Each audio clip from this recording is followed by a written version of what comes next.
I'm Matt Gelka in Washington, where Trump administration officials continued to make explosive allegations that former President Barack Obama and members of his administration are guilty of treason. Director of National Intelligence Tulsi Gabbard released a series of infographics on social media Wednesday and also declassified a House intelligence report from September of 2020. She says they show former President Obama and his administration participated in, quote, the most egregious weaponization and politicization of intelligence in American history, when intelligence agencies concluded Russia tried to meddle in the 2016 election and preferred Donald Trump be the winner. I'm leaving the criminal charges to the Department of Justice. The expressed intent and what followed afterward can only be described as a years-long coup and a treasonous conspiracy against the American people. Gabbard claims the documents expose how the Obama administration manufactured the January 2017 intelligence community assessment that they knew was false, and the president has seized on the claims. The leader of the gang was President Obama. It's there, he's guilty. This was treason. An Obama spokesperson responded to the accusations directly, saying in part on Tuesday these bizarre allegations are ridiculous and a weak attempt at distraction. The House report concludes that some of the work of the intelligence community was rushed, and the assessment that Russian President Vladimir Putin preferred Trump win didn't meet the standard of other findings by using unreliable intelligence.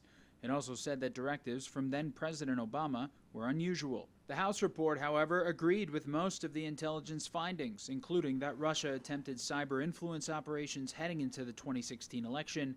Putin wanted to undermine faith in the elections and also had compromising information on then-candidate Hillary Clinton, but held back on releasing it. The Senate Intelligence Committee released its own bipartisan report in 2020 affirming that Russia tried to meddle in the 2016 election. Current Secretary of State Marco Rubio, then a Florida Republican senator, was on that committee. Reporting in Washington, I'm Matt Gelka. The nation's capital. This is the National News Desk, America's News Now. Thank you for joining us tonight. I'm Dee Dee Gatton, and we begin with the Trump administration on the defensive as they continue to assert the narrative that the Obama administration manufactured evidence of Russian interference in the 2016 election. Let's go straight to Ryan Smith at the live desk for a deep dive. Ryan? More revelations announced today surrounding declassified documents alleging the U.S. Intelligence Committee at that time did not have any direct information that proved Russia meddled in that election to tip the scales for Donald Trump. Tulsi Gabbard, Director of National Intelligence, saying they have, quote, irrefutable evidence that proves President Obama and his national security team directed the creation of and pushed an intelligence community assessment that they knew was false. Listen. They knew it would promote this contrived narrative that Russia interfered in the 2016 election to help President Trump win, selling it to the American people as though it were true. It wasn't. Gabbard declassified a highly sensitive congressional report written during Trump's first term. It states, quote, the ICA did not cite any report where Putin directly indicated helping Trump win was the objective. That judgment rested on a questionable interpretation of this one unclear fragment of a sentence. This ICA omitted reliable evidence that Putin's key advisor saw significant downsides to a Trump presidency. The ICA selectively excluded information from reliable intelligence sources that senior Russian officials had serious reservations about how a potential Trump administration could be bad for Moscow. Now tonight, the DOJ announcing it has now formed a strike force to investigate Gabbard's evidence that the Obama White House manufactured some of that intelligence. In order to understand why the Trump administration is determined to get answers on this issue from this report, we need to take a step back and take a look at where we were nearly 10 years ago. At its heart, President Trump boomed onto the political scene during his first run for president in June of 2015. We now know that the FBI began investigating the Trump campaign for links to Russia back in July of 2016, while Barack Obama was president.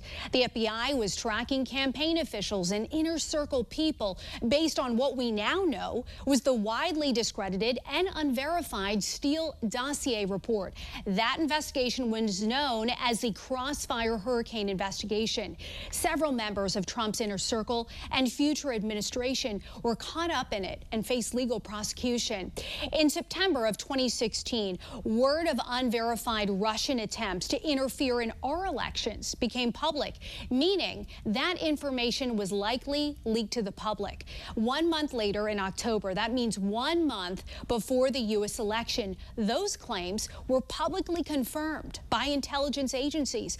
And despite all of that, on November 8th, 2016, President Trump was elected to the White House by the American people.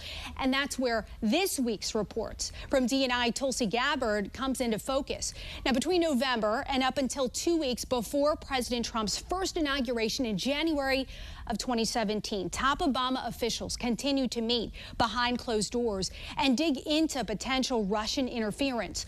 On January 6, 2017, the DNI put out its report on Russia interference 2 weeks before Trump was sworn into office. This is known as an ICA. Now, the intelligence community was led by folks like CIA Director John Brennan, DNI James Clapper, FBI Director James Comey, NSA Susan Rice, and AG Loretta Lynch, all Obama-era officials. This week, we now know all of those Intelligence Committee members all testified between the years of 2017 to 2018 that they had no, quote, empirical evidence of Trump-Russia collusion. So the question the Trump administration is asking is, why? As Ryan mentioned, today's declassified House intelligence report from 2020 states that back in January of 2017, the intelligence community did not have any direct information that Russian President Vladimir Putin wanted to help elect Donald Trump during the 2016 presidential election, publishing potentially biased or implausible intelligence suggesting otherwise. Any day now, federal officials could release new declassified intelligence reports they say show a coordinated plan and years-long coup at the highest level of government to create and manufacture false intelligence that President Trump colluded with Russia during the 2016 election. This morning, there are also reports the FBI's role was to spread that narrative even before its actual controversial investigation. Joining us this morning to discuss is the former head of the Chicago PD and 23-year veteran of the FBI as special agent in charge, Jody Weiss. Jody, I want to get right into it. There's a lot to talk about here. There is speculation that one of the pieces of evidence to be released is what officials say is John Brennan's own notes from a meeting back in 2016 where he reportedly briefed President Obama, James Comey, former Attorney General Loretta Lynch, and James Clapper on a plan from a Clinton campaign advisor to, quote, vilify Donald Trump by stirring up a scandal claiming interference by the Russian security service. What's your reaction to this? And by the way, this is the first time that I've actually heard former Attorney General Loretta Lynch involved in any of this at all. Yeah, that's quite an interesting piece of evidence that might come forward, Janet. Think about it. You've got the head of the CIA briefing the President of the United States, the Attorney General, the head of the ODNI, about a plan hatched by the Clinton campaign to dirty up, to vilify President Trump. And then, lo and behold, 6 months later or so, there's these allegations that came forward showing that this plan was hatched with this fabricated information that came forward, this false intel report, for the sole purpose of undermining the President of the United States. So think about that. Was that actually the genesis of where this came to be?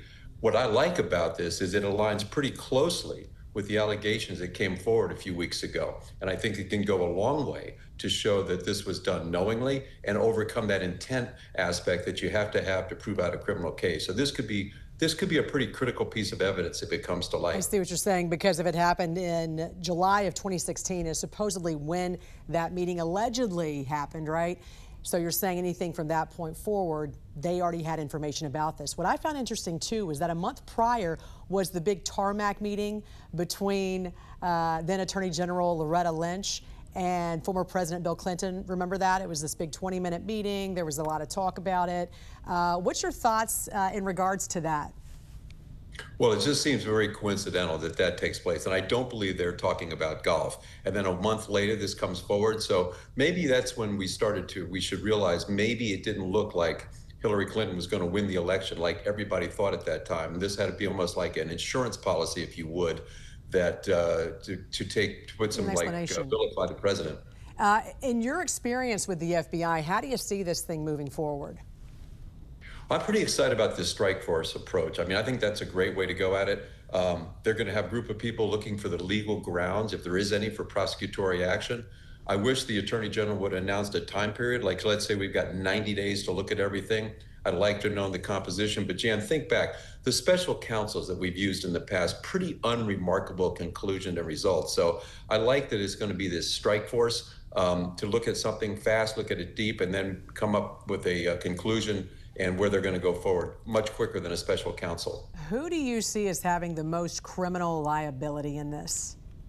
Well, I think Brennan definitely for sure has the greatest vulnerability. You think about it, he testified in furtherance of this intelligence community assessment in May of 23. So he's clearly within the statute of limitations. I think Jim Comey has a lot of exposure. I think James Clapper does. I mean, Clapper actually said he's going to lawyer up. And I know a lot of people are talking about President Obama. I don't see him being charged based upon the Supreme Court decision, but he will, or at least should be held for judgment in the court of public opinion if the mainstream media would ever report this. I've been shocked at the silence. But the one point I would make, Jan, is while I'd love to see everybody involved in this, that it can be proven that they committed a crime, go to jail, almost of equal importance, we have to find out exactly what happened and make sure we put safeguards in place that this can never happen again. This undermines our country, and for a democratic republic, the people have to believe in its government. And right now, that's in jeopardy. All right. Retired FBI agent Jody Weiss, we appreciate you joining us this morning to discuss. Thank you, Jan. I'm Matt Gelka in Washington, where a new unclassified document looks to further tie former presidential candidate Hillary Clinton to questionable intelligence about Russian interference in the 2016 election. A new declassified annex to the 2023 Durham report has new details on the investigation into Russian interference in the 2016 election. The report contains previously unseen correspondence that then-candidate Hillary Clinton approved a plan to smear Donald Trump by magnifying the scandal tied to the intrusion by the Russian special services. But I think it's evidence of the great depth that the deep state will go to cover up weaponization that was going on in the FBI and the executive branch of government generally under the Obama administration. Other parts of the annex show part of the plan was meant to distract from Clinton's own email scandal. The correspondence was taking place as the FBI and intelligence services were investigating potential Russian influence and meddling in the election and any ties to Trump in an operation known as Crossfire Hurricane. This is further evidence that Hillary Clinton approved the Russia hoax against President Trump. Her campaign financed it. Again, she approved it. Fox News reported that the annex was discovered along with other documents by FBI Director Kash Patel in a secret room in a burn bag used to destroy classified material. The Durham report from 2023 concluded that the FBI bungled the investigation into Russian interference and alleged collusion with Trump in a lot of ways, calling it seriously flawed. An op-ed from former CIA Director John Brennan and former Director of National Intelligence James Clapper ahead of the document's release slammed the Trump administration's claims, saying the administration was seeking to rewrite history. The two former officials defended the findings at the time. The last couple of weeks, Director of National Intelligence Tulsi Gabbard and CIA Director John Ratcliffe have been putting out very misleading and inaccurate reports about what was included in that intelligence community assessment. The newly released documents are part of a series of new files from the Trump administration where Director of National Intelligence Tulsi Gabbard has said there's evidence of treason against former President Obama, alleging the former president and allies manufactured intelligence to stop Trump from getting elected by trying to tie him to Russia. Reporting in Washington, I'm Matt Gelka.